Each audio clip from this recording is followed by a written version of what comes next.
Là. Comment il est? Ah, voilà. Est-ce qu'il y a des pitons de la fournaise là ce soir? Vous êtes sûr? Vous savez, si David, là, le roi David, il serait là aujourd'hui, après sa victoire, il prendrait un selfie avec Goliath. Est-ce qu'on peut se lever tous ensemble?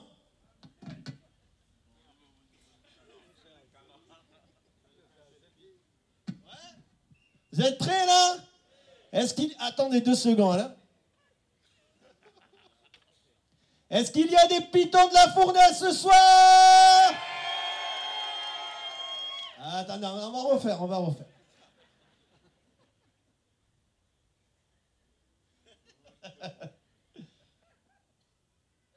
Est-ce qu'il y a des pitons de la fournaise ce soir?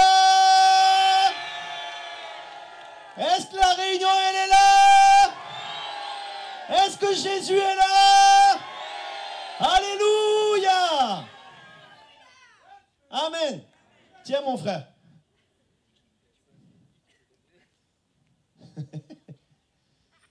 Gloire à Dieu. Écoutez, c'est notre dernier soir ce soir et je bénis Dieu d'avoir passé tous ces moments avec vous. J'ai été béni en votre compagnie. Et je remercie tous les pasteurs là qui m'ont invité. Mais vous savez, quand on sert le Seigneur, on peut être une bénédiction. Mais quand on est en service, on est réellement béni. Parce que quand on prie pour quelqu'un, on est traversé par le Seigneur. Et pendant qu'il bénit les autres, nous aussi on est bénis.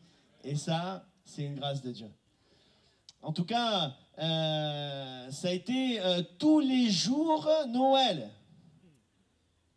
Les civets de coq, les caries de poulet, les rougailles saucisses, le porc au lentilles, le canard à la vanille. J'en sais, moi, avec tous les piments, là, mais ça a été une bénédiction. Moi, je ne pars plus d'ici, oh, je reste là. Oh, clairement, je reste là. Et les bouchons et compagnie, ça va manquer tout ça. Hein. Ma femme, elle dit, écoute, mon mari, tu es parti tout seul et maintenant, tu reviens à 2. Et ceux de mon église, ils vont dire, ah, tu es sûr que tu es parti en mission, tu es tout bronzé et tu reviens gonflé. Bon, trêve de plaisanterie. En tout cas, ça a été un réel plaisir, vraiment, de pouvoir être en service avec vous et de voir aussi tout ce que Dieu a fait tout au long de cette semaine. Qui est-ce qui a été béni et touché cette semaine? Levez la main. Gloire à Dieu. Le Seigneur n'a pas changé. Il fait des choses extraordinaires, non? J'aimerais qu'on puisse ensemble ce soir fermer et incliner nos têtes là et prier, vous le voulez bien, et demander toute sa grâce au Seigneur. Seigneur, tu es là. Tu nous as parlé par ce groupe Déclic, par le groupe avec Luigi. Ta présence est là. Tu nous parles tantôt d'une manière et tantôt d'une autre, Seigneur. Et nous voulons écouter ce que tu nous dis. Ce n'est pas un homme qui parle, Seigneur, c'est toi. Seigneur, j'ai besoin de toi. Je t'en supplie, j'ai besoin de toi. De ton onction, Seigneur. De ton autorité. Seigneur, merci pour ta parole. Seigneur, je m'appuie sur elle, non sur moi. Et je crois que ta parole a le pouvoir de libérer. A le pouvoir de délivrer. Dans le nom de Jésus. Amen. Amen. Ah, ça y est, vous allez dire Amen. Je compte jusqu'à 3 et vous allez faire un Amen. On va voir. 1, 2, 3. Amen. Encore une fois. 1, 2, 3. Amen. C'est bien. Chaque jour, avant que j'arrive ici, j'étais en prière et le Seigneur me parlait et pressait mon cœur sur des choses basiques, essentielles, mais que je devais rappeler à chaque réunion. Donc moi, je ne réfléchis pas et je rappelle à chaque réunion ce que le Seigneur me demande de faire. Quand on vient à une réunion, on ne vient pas en touriste, mais on vient en mode... On vient en mode... On vient en mode... Piton de la fournaise. 13. À chaque réunion, il y a un combat spirituel. À chaque réunion, dès demain matin, dimanche, toute la semaine, je viens en mode guerrier. Je viens en prenant conscience du combat spirituel et de la rage de l'ennemi de détruire mon frère et ma sœur, de faire du mal autour de moi. Et je ne laisserai pas faire de mal.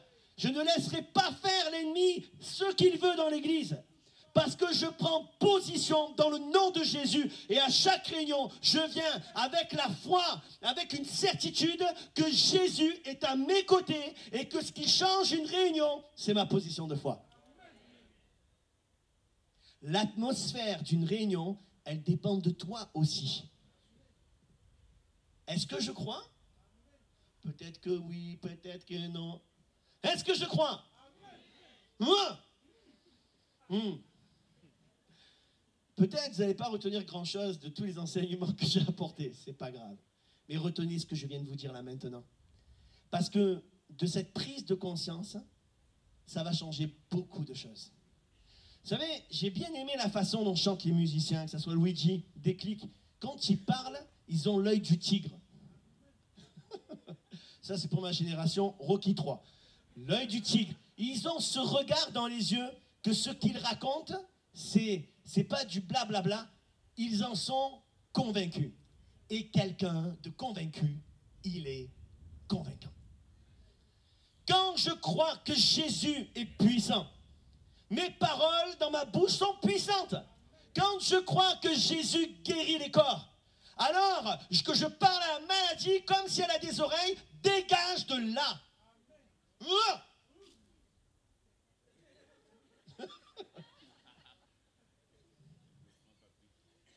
Est-ce qu'on est d'accord avec ça? Amen. Allez, c'est parti. On va lire ce récit dans la parole de Dieu qu'on connaît tous, sur le chemin d'Emmaüs, où les disciples sont tristes alors que Jésus est ressuscité. Et des fois, nous aussi, franchement, on arrive à la réunion, on n'a pas l'impression de voir des hommes, des femmes qui croient que Jésus est ressuscité. Donc, comme quoi, les choses ne changent pas. Mais je crois que ce soir, au travers de ce récit, le Seigneur veut nous parler. Amen. Le titre de mon message, si je peux donner un titre à un message, je dis un cœur enflammé pour Jésus. Parce que notre cœur, il peut être allumé comme ce volcan, le piton de la fournaise, il peut être éteint comme ce volcan, le piton des neiges. Et Dieu nous appelle à être des volcans en activité avec des éruptions volcaniques. Dieu nous appelle réellement à faire la différence à l'île de la Réunion et à gagner des âmes au mètre carré. Amen, amen, amen. C'est parti pour la lecture. Pour ceux qui ont pris la parole de Dieu, ceux qui ne l'ont pas pris, on l'écoute. C'est Évangile de Luc, chapitre 24 et le verset 13.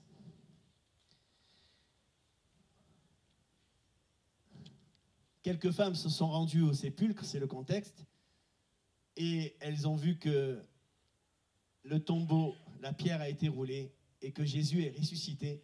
Et un ange leur a dit, c'est pas la peine de rester ici, Jésus n'est plus là. Hein.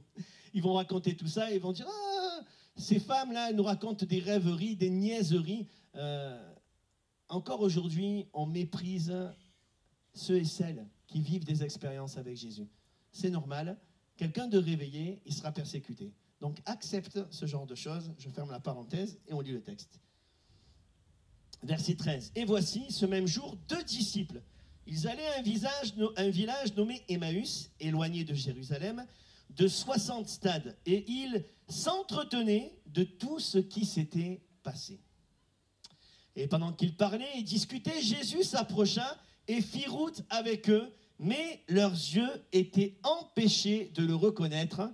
Et l'évangile de Marc, au chapitre 16, nous dit que Jésus, il a pris une autre forme. D'accord? Pour ça qu'ils ne pouvaient pas le reconnaître. Il leur dit, de quoi vous entretenez-vous en marchant? Et ils s'arrêtèrent, l'air attristé. L'un d'eux, nommé Cléopas, lui répondit, es-tu le seul qui, séjournant à Jérusalem, ne sache pas ce qui est arrivé ces jours-ci? Quoi? Leur dit-il. Ils lui répondirent ce qui est arrivé au sujet de Jésus de Nazareth, qui était un prophète, puissant en œuvre et en parole devant Dieu et devant tout le peuple. Et comment les principaux sacrificateurs et nos magistrats l'ont livré pour le faire condamner à mort et l'ont crucifié. Nous espérions que ce serait lui qui délivrerait Israël, mais avec tout cela, voici le 3e jour que ces choses se sont passées. Il est vrai que quelques femmes d'entre nous nous ont fort étonnés. S'étant rendues de grand matin au sépulcre et n'ayant pas trouvé son corps, elles sont venues dire que des anges leur sont apparus et ont annoncé qu'il était vivant. Quelques-uns de ceux qui étaient avec nous sont allés au sépulcre et ils ont trouvé les choses comme les femmes l'avaient dit, mais lui, ils ne l'ont pas vu. Alors Jésus leur dit, ô hommes sans intelligence et dont le cœur est lent à croire tout ce qu'ont dit les prophètes. Ne fallait-il pas que le Christ souffre ces choses, qu'il entre dans sa gloire? Et commençant par Moïse et par tous les prophètes, il leur expliqua dans toutes les Écritures ce qui le concernait. Lorsqu'ils furent près du village où ils allaient, il parut vouloir aller plus loin, mais ils le pressèrent en disant « Reste avec nous ». Car le soir approche et le jour est sur son déclin.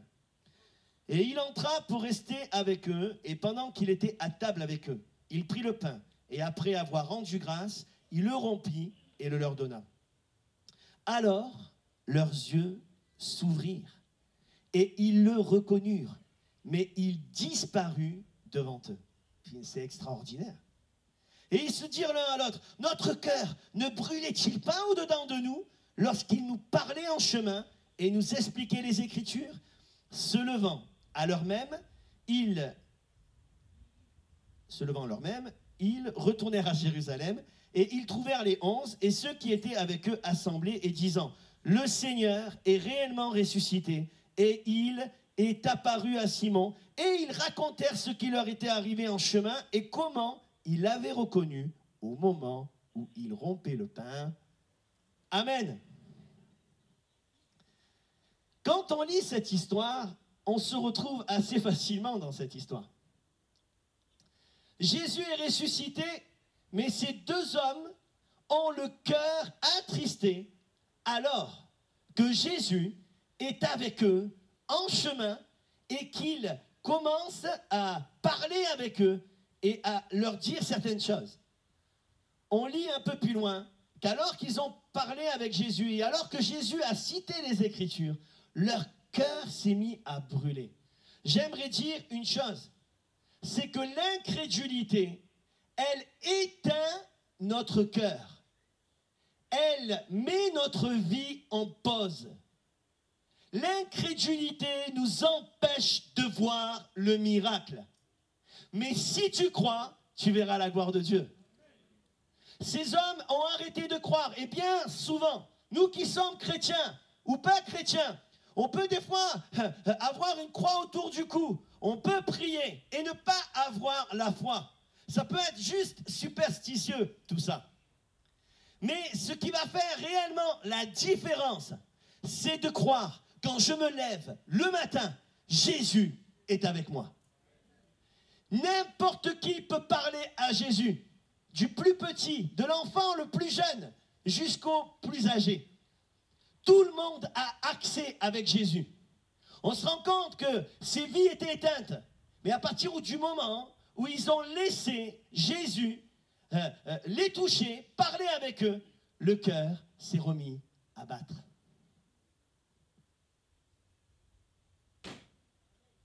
Moi! Et ce soir, tu es là. Et peut-être que ton cœur est éteint parce que tu as arrêté de croire. Mais c'est ce que le diable veut faire. Il essaye par tous les moyens de t'empêcher de croire, de t'empêcher d'être dans l'action. Parce que la foi, ce n'est pas du blablabla. La foi, c'est du concret. Je dois démontrer par mes actes. Je dois démontrer par mes actions. Je dois démontrer par mes paroles que je crois que Jésus m'accompagne à chaque instant, à chaque moment. Il y a quelque temps de ça, une maman est venue à l'église et ça faisait 4 ans qu'elle n'allait plus à l'église. Et elle arrive un matin au culte, je ne la connaissais pas, en larmes. Et elle me dit, Ça fait 4 ans que j'ai arrêté de croire. Mais l'Esprit de Dieu m'a poussé à venir dans ce lieu ce matin. Et elle était en larmes parce que tout à nouveau, elle croyait que Jésus pouvait faire quelque chose dans sa vie. Et alors son cœur s'est remis à battre. Vous savez, elle vient en larmes et elle me dit, « Pasteur, j'ai fait des erreurs. Mon mari me demande le divorce, il veut me quitter. Il est retombé dans la drogue. » Là, vraiment, Dieu me parle à ce moment précis. Et je lui ai dit, écoutez, madame, dimanche prochain, votre mari, il sera à l'église, délivré, transformé par le Seigneur. Là, elle me regarde et elle n'osait rien dire. Et moi, à cet instant, je me suis dit, qu'est-ce que je viens de dire? Eh oui, des fois, on est inspiré, ça arrive, on dit des choses et après, de suite, il y a le combat dans notre cœur. C'est pas vrai? Mais le dimanche d'après, le mari, il était là. Délivré de la drogue, baptisé dans le Saint-Esprit, revenant avec son épouse, et maintenant c'est un couple solide dans l'église. Voilà ce que Dieu est capable de faire. Il y a quelque temps, avec ce même couple, mon épouse a un songe, et elle me le partage. Elle me dit, écoute, j'ai rêvé que ce couple-là a des problèmes financiers. J'ai dit, ma foi, elle est infirmière, lui, il travaille chez EDF, il n'y a pas de souci. Vous savez, la Bible dit que l'homme regarde à ce qui frappe les yeux, mais Dieu, il regarde au cœur. J'appelle cette sœur qui s'appelle Reine. Je dis, Reine, ça va? Elle me dit, oui, impeccable, pasteur, comment tu vas? Tout va bien, quoi. Et je lui dis, ok. Je dis, tu as des problèmes financiers? Et là, je n'entends plus parler, elle pleure. Elle me dit, comment tu sais? Je dis, je ne sais pas, mais Dieu le sait. On s'est vus, on a parlé ensemble, tombé dans un piège avec des crédits, tout ça. On met toutes les choses à plat. Et ce que je ne savais pas, elle ne me l'a pas dit, c'est qu'il devait saisir des choses dans sa maison si dans 3 jours, elle ne donnait pas 1800 €. Et chose que je ne savais pas, elle s'est mise à genoux avec sa famille et elle a crié à Dieu, nous croyons au miracle. Seigneur, donne-nous ces 1800 €. Est-ce que vous croyez que Dieu peut le faire? Elle sort de sa maison de village avec sa fille. Vous savez, les enfants, on peut vivre des belles expériences avec Jésus, à chaque instant, à chaque moment. À ce moment-là, il voit un jeune homme qui avait une liasse de billets et qui comptait les billets comme ça. Et elle, pour plaisanter, elle va dire, on partage?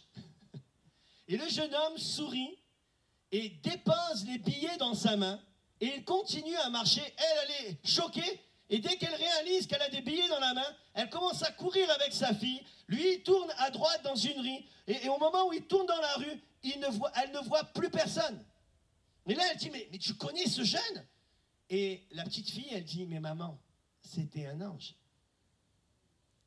Elle rentre chez elle, elle compte l'argent, 1800 €. Est-ce que Jésus n'est pas grand? Demandez et peut-être, c'est ça? Demandez et vous? C'est sûr. Oui ou non? La foi, c'est pas peut-être. La foi, c'est pas on sait jamais. La foi, c'est je crois réellement que ce que je demande à mon Dieu, il me le donne. Amen. Quand on lit le texte, la Bible ne nous dit pas que Jésus est venu et qu'il a imposé les mains aux disciples et qu'il leur a dit, bande d'incrédules que vous êtes, c'est moi, vous ne me reconnaissez pas, j'étais 3 ans avec vous, allez, maintenant, allez prêcher la bonne nouvelle, vous m'avez saoulé là. Si j'avais été Jésus, ils auraient passé un mauvais quart d'heure, mais je ne suis pas Jésus. Mais qu'est-ce que va faire Jésus? Qu'est-ce que Jésus enseigne à son Église, à chaque personne? C'est qu'on ne doit pas s'appuyer sur les dons qu'on a, sur ce qu'on ressent, mais que la foi, elle s'appuie sur la parole de Dieu. Jésus n'a fait que citer les Écritures. C'est pas moi qui le dis, c'est eux. Ils disent, notre cœur ne brûlait-il pas en chemin lorsque Jésus citait les Écritures. C'est comme ça que c'est écrit. Quand je lis cette parole,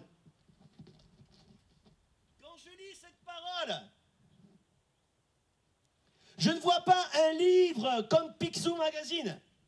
Je vois pas un livre comme un journal, comme un récit d'histoire intéressante ou historique. Mais quand je lis cette parole, je vois les mains du Seigneur qui s'ouvrent et qui dit quelque chose de fort. Cette parole, elle est pour toi. Quand Jésus dira, comment les disciples demanderont à Jésus, comment il faut prier? Donne-moi aujourd'hui mon pain quotidien. Tu es déjà allé à la boulangerie, tu dis 2 baguettes s'il vous plaît, et tu t'en vas et tu prends pas les baguettes? Tu as déjà fait ça? Oh! Vous faites ça? Une barquette de cabri massalé s'il vous plaît, et une vingtaine de bouchons. Et tu te casses. Tu pars pas, tu restes. Tu as déjà sorti les sous. Parce que toi, tu n'es pas venu pour rigoler, là. Tu es venu pour le manger, le cabri massalé, oui ou non?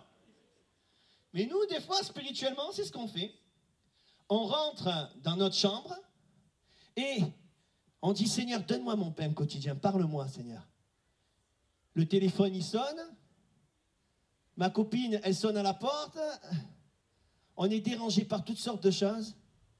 Et on ne prend pas la nourriture que Dieu nous donne. J'ai besoin chaque jour. Je ne suis pas obligé de lire 30 chapitres par jour. Mais j'ai besoin de prendre la nourriture que Dieu veut me donner à chaque moment et à chaque instant. Quelqu'un peut dire amen? Quand je prends cette nourriture, quand je lis ces Écritures, elles font brûler mon cœur. Et j'en ai pas besoin une fois de temps en temps, mes amis. Tous les jours, j'ai besoin que cette parole, elle enflamme mon cœur. Hein? J'ai besoin que cette parole enflamme mon cœur. C'est cette parole qui fait brûler mon cœur, oui ou non?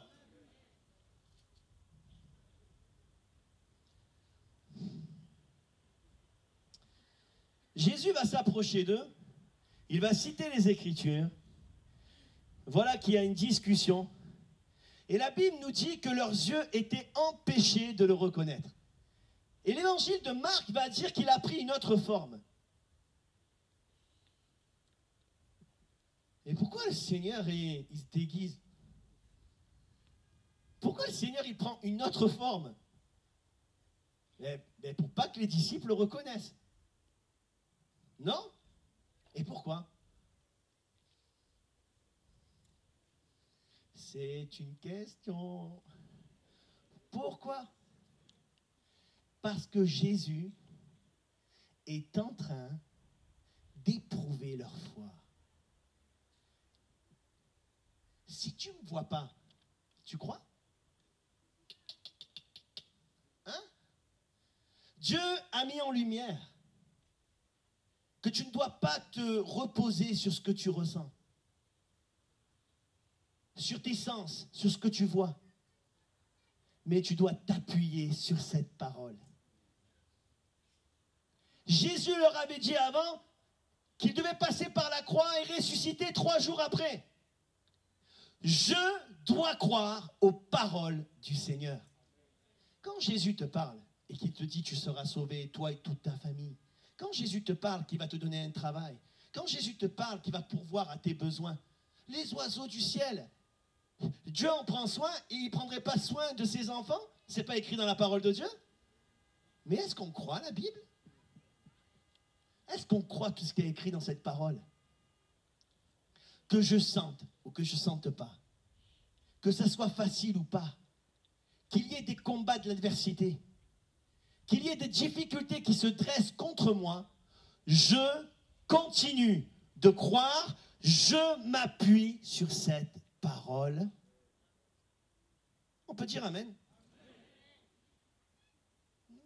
Amen. Vous croyez ou pas? On continue.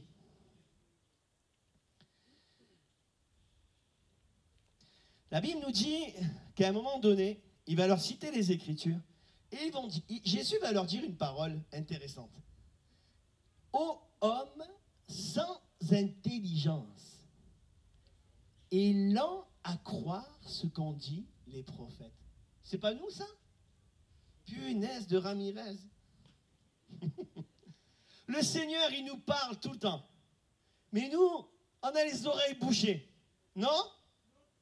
On doit être sensible à la parole de Dieu. Je dois croire que le Seigneur me parle. Est-ce que tu crois que Jésus est en train de te parler? Peut-être tu es venu pour la première fois, tu as un cœur vide et asséché. Mais le cœur, il peut reprendre vie qu'avec Jésus. Ces hommes seraient restés tristes s'ils n'avaient pas rencontré Jésus. Et tu as besoin ce soir de rencontrer Jésus. Il y a quelque temps, je devais partir en mission au Liban. Et au moment où je prends l'avion, il commence à faire des drôles de bruits. Et là, tu te dis, qu'est-ce que je fais dans cet avion?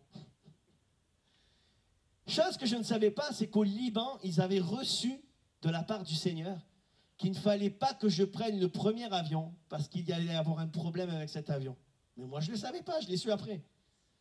Et d'un coup, le commandant dit, il y a un problème avec cet avion, le vol est annulé, je descends, et là, j'étais pas content. Vous savez, des fois, il y a le plan de Dieu et on n'est pas content. Ah, ça vous arrive pas? Hein? Ça vous arrive pas? Des fois, tu perds ton travail et tu dis, ah merci Seigneur, c'est ton plan. Des fois, tu vis un peu d'injustice, ta belle-sœur, ta belle-mère, elle te fait la misère. Et tu dis, oh merci pour ma belle-mère qui est tellement méchante.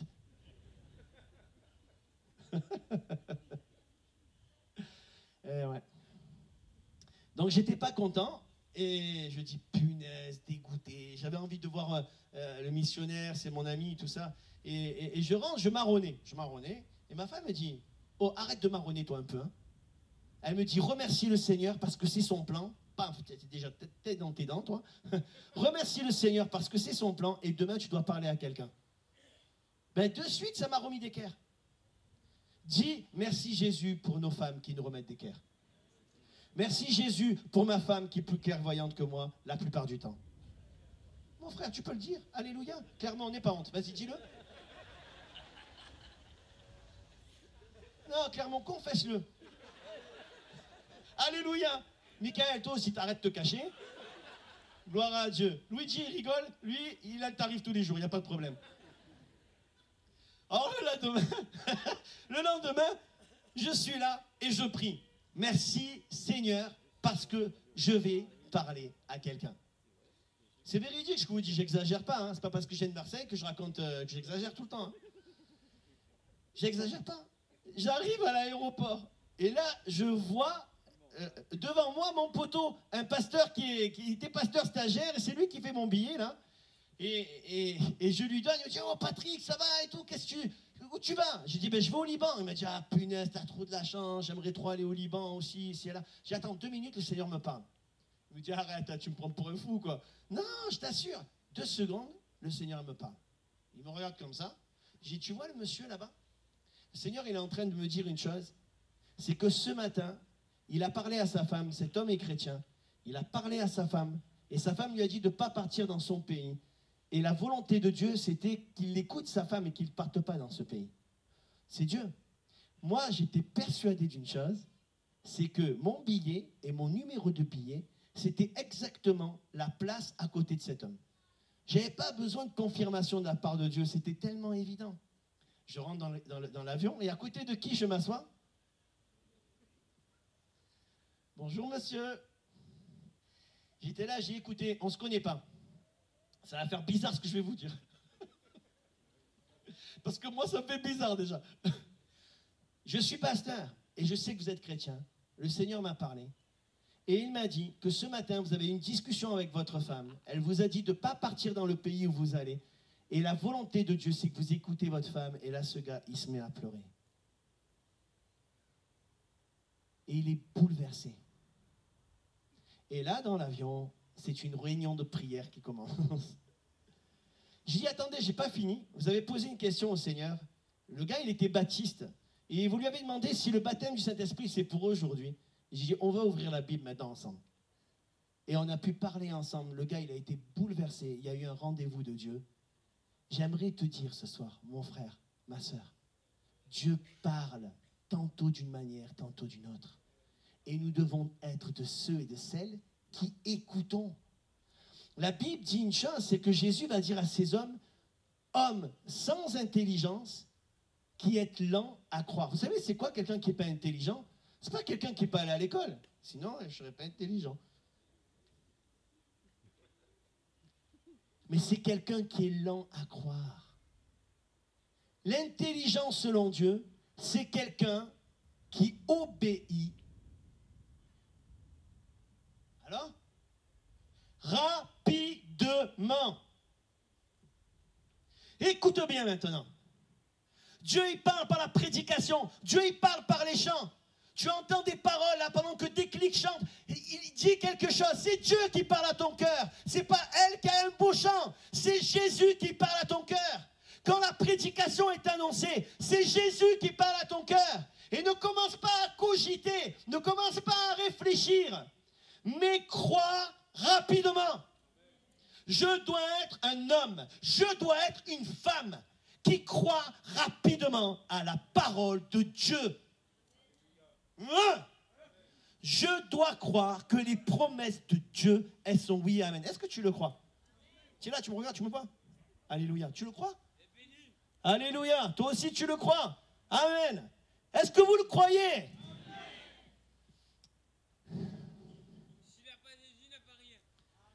Si on n'a pas Jésus, on n'a rien. Tu peux avoir tout l'argent du monde. Mais si tu n'as pas Jésus, tu n'as aucun trésor.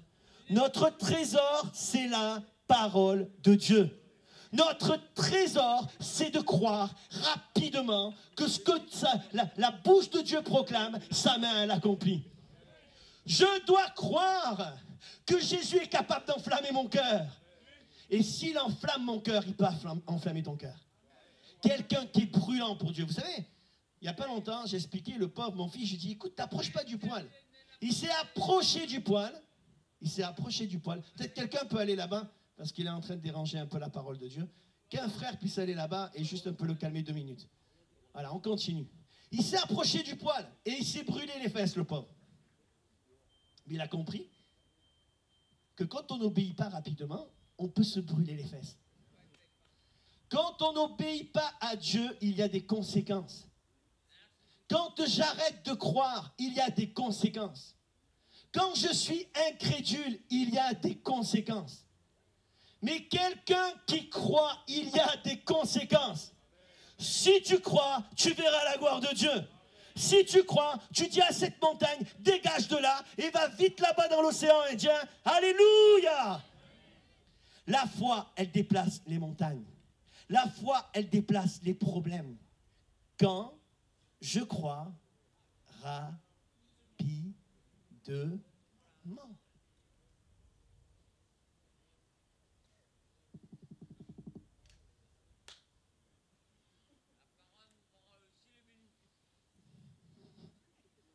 Vous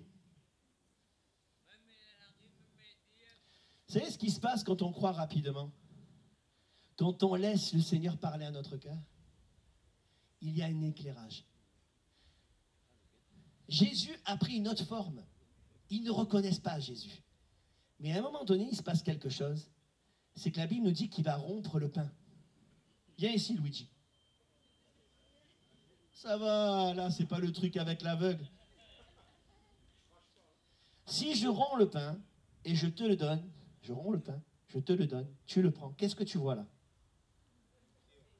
Une pierre, il m'a dit. C'est du pain, punaise, crois, rapidement. Tu vois du pain? Voilà, amen. Et là, dans ma main, tu vois quoi? Ouais, mais tu vois quoi? Tu vois ma main. Tu vas la voir, ma main, ouais. Il voit ma main, mais oui, mais c'est ce qui s'est passé, en fait. C'est que les disciples, ils ont vu la main de Jésus. Et quand tu obéis rapidement, quand tu crois rapidement que Jésus peut faire quelque chose pour toi, il y a une révélation de la croix. Tu vois la main de Jésus trouée pour toi. Tu vois que Jésus est ressuscité et qu'il a combattu l'enfer pour toi. Il a combattu le péché pour toi. Il est allé jusqu'à la mort. Il a triomphé de la mort pour toi. Il a été comme un bouclier pour toi. Il a mis ses mains comme ça pour toi. Alors crois rapidement que le sacrifice de Jésus, il est puissant pour toi. Il est puissant pour te sauver maintenant. Crois rapidement que les mains de Jésus, que les meurtrissures de Jésus, elles te donnent la guérison maintenant. Crois rapidement que cette parole n'est pas la parole d'un homme, mais quelle est la parole de Dieu. Et que cette parole est vivante. L'apôtre Pierre dira, Seigneur, à quel autre irions-nous qu'à toi? Tu as les paroles de la vie. Ces paroles, elles sont puissantes.